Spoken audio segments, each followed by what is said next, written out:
Well, hello, everyone. Welcome back. This is A Course in Miracles 365, Awakening to Love, and I'm Reverend Tomas. And we're going to jump right into it again today in a very rich, full of meaning, few paragraphs of the text.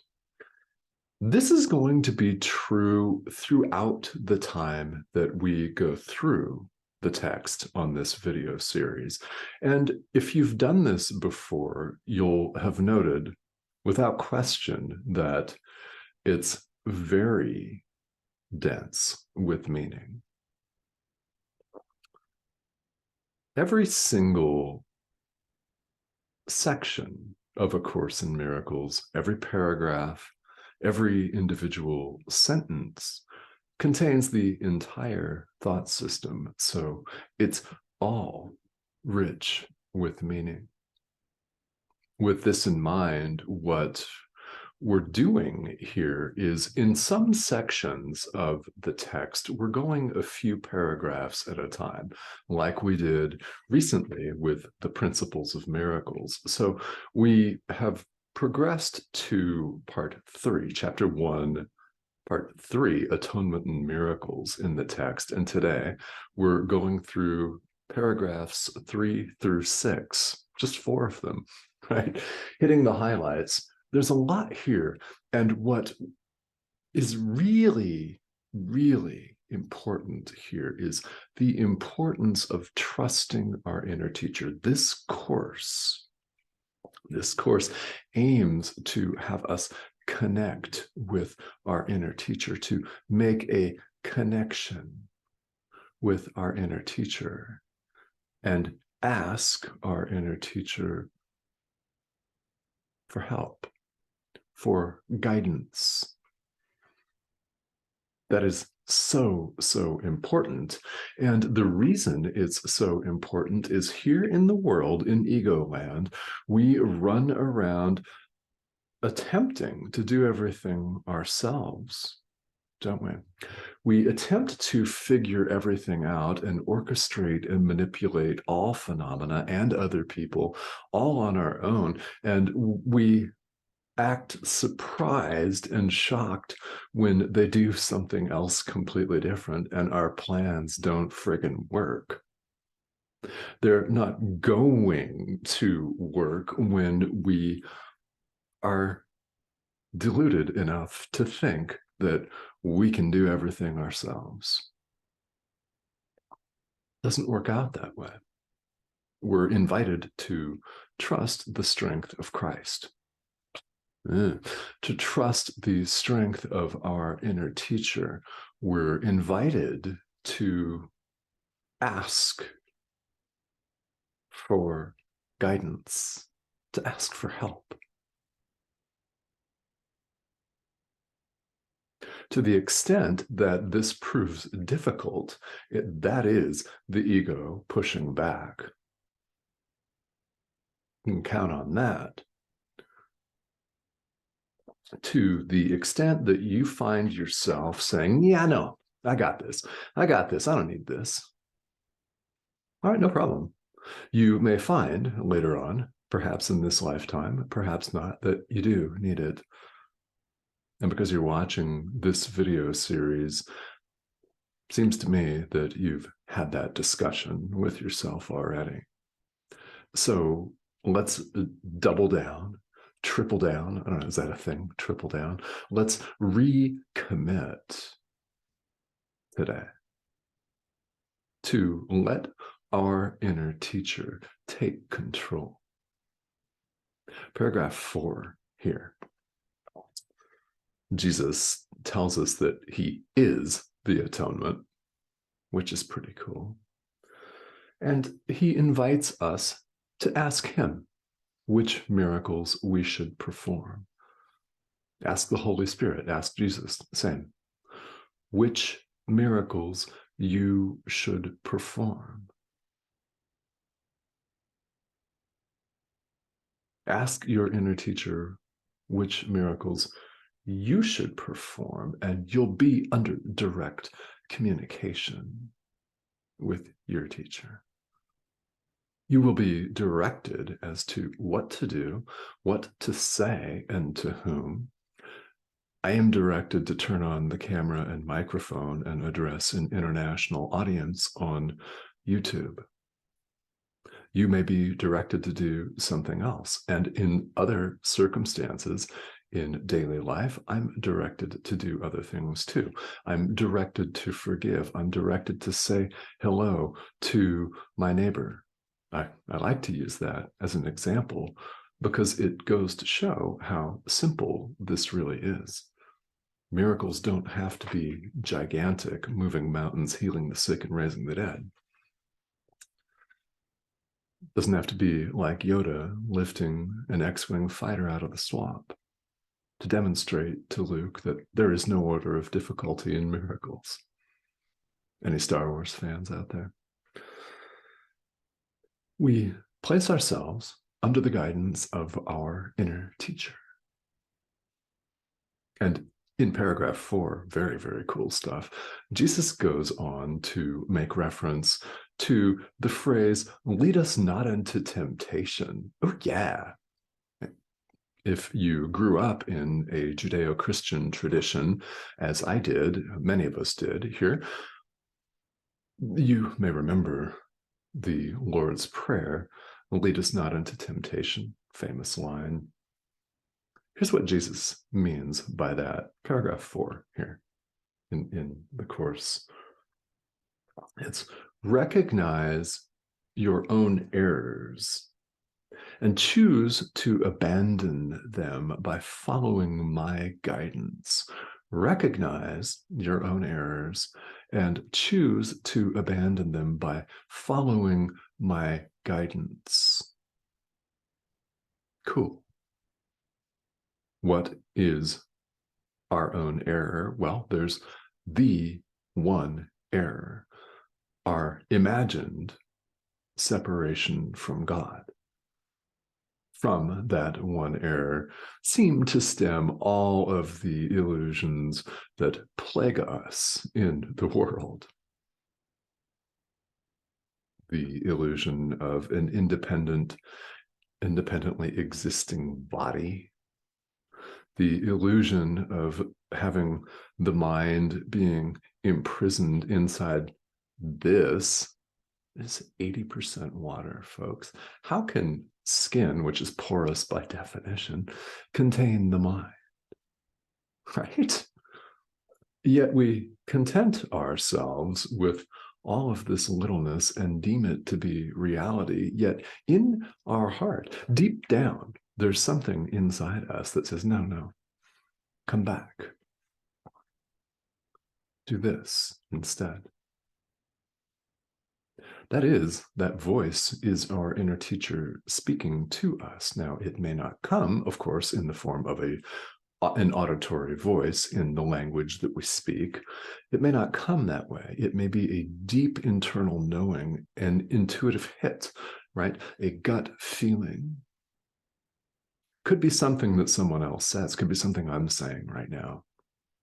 I don't know that, hence I broadcast. I don't know who may be listening on the other side of the world even, or right next door, rather than next room. I don't know. Follow our inner teacher's guidance, right? Follow Jesus's guidance. Follow the Holy Spirit's guidance. Abandon our errors and choose to follow the guidance of our inner teacher. Now, understand that it's guidance. A guide does not dictate. Isn't that nice? It's quite wonderful. A guide does not force, and you won't ever have your free will violated. You won't be forced to forgive your brother. You won't be forced to work miracles. Yet you could choose to under the guidance of your inner teacher. You could choose to.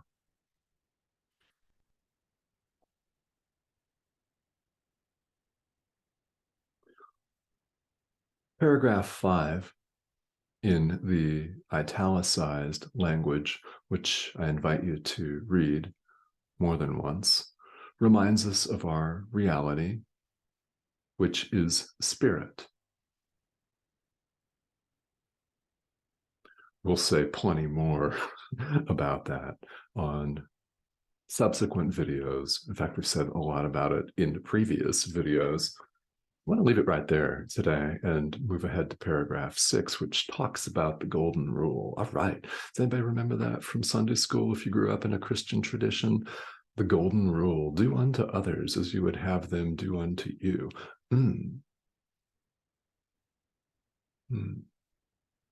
Now, this was something that we talked about when I was a kid in Sunday school all of the time.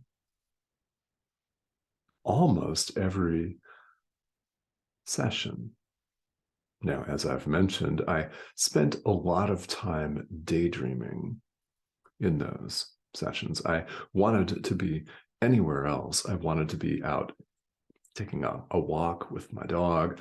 I wanted to be in the mountains, or I wanted to have somebody drive me out to the desert, because when I got my driver's license, I stopped going to Sunday school. But before I could legally drive, I needed someone to take me out to the desert and just leave me there with some food and water so I could sit there and enjoy the silence. I never got the answers in Sunday school that I was looking for. And one time I remember teaching a lesson, a lecture on the golden rule. And I remember asking specifically, why don't people actually abide by this? Because we see in the world countless examples of people who say one thing and do another, don't they? In any walk of life. It can be anyone, anywhere. Yeah, treat others the way you want to be treated. And, well, they say they want to be treated one way, but they exploit. They talk down to. They abuse, cut off, neglect. Lots of discrepancies, aren't there? So I asked, why don't people follow this? And the answer didn't really satisfy me, because never once did I hear that they're simply confused. And it seems obvious, right? They have made a mistake, that's all.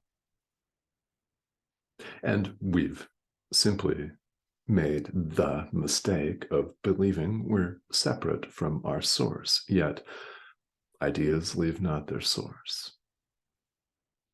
We've never left our source, but here where we think we're this, we must reawaken to truth.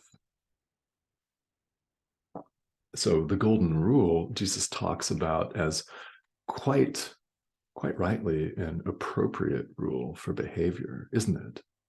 Isn't it? Let's cast it in terms of the thought system that we're learning here, A Course in Miracles. So it is, in fact, a rule of appropriate behavior.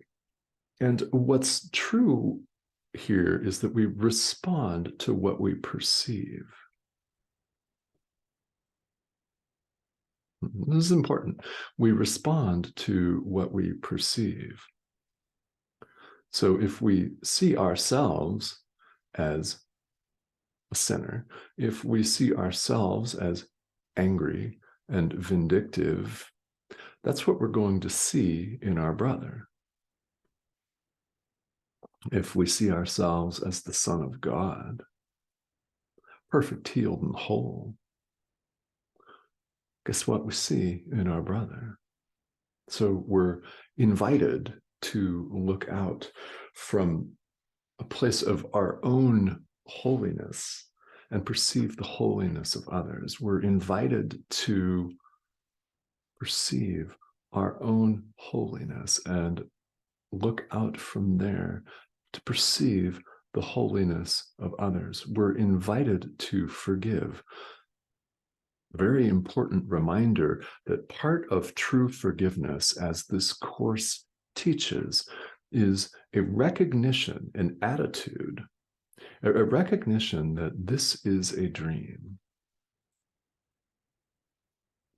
This is a dream. And we forgive the appearance in our dream, our brother, and forgive ourselves for dreaming it. It's our dream. We forgive our brother, forgive ourselves, and again, we trust in the strength of our inner teacher, whom we invite to direct our forgiveness, to tell us what to do, to show us what miracles to perform. We connect with this strength. And our inner teacher, that term is highly appropriate, isn't it? It's chosen deliberately. Jesus dictated this course. It's inner. In other words, the Holy Spirit is part of your self. It's within you. It is the part of our mind that looks on all of our illusion and doesn't believe it, that overlooks it, that sees only our reality as spirit.